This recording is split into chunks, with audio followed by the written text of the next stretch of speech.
Sergeant Bertrand thought he had a real nut on his hands, and only got back in the patrol car and switched on his radio. Then he heard a fellow patrolman on the air talking about finding a man with a story just like the woman's. A giant glowing object had chased him until he took cover in a ditch. The sergeant hurried out to join his colleague for a look at the area where the young man had been found cowering.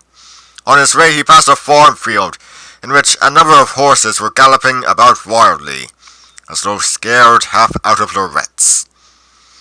When he reached the open field and saw the other patrol car, he pulled up and asked what had happened. He got the same story over again, a giant red thing, floating through the air. He had about decided that the young man and the woman both had only seen a helicopter or something, when suddenly he saw it himself.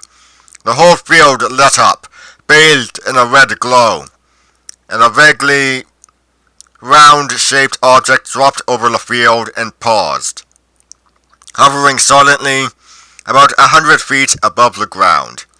It was enormous, maybe 80 feet or so in diameter, and it was ringed with a band of flashing red lights. The two policemen and the young man who had already seen it run too many times stood at the edge of the field, quaking until the giant object began to move away. Sergeant Bertrand immediately notified Peace Air 4 Base.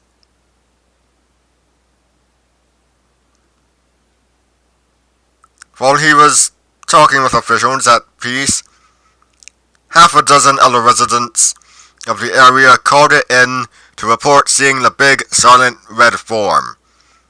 Two of these later witnesses were driving on the road and reported that the shape passed only a few feet above them, forcing them to stop their cars.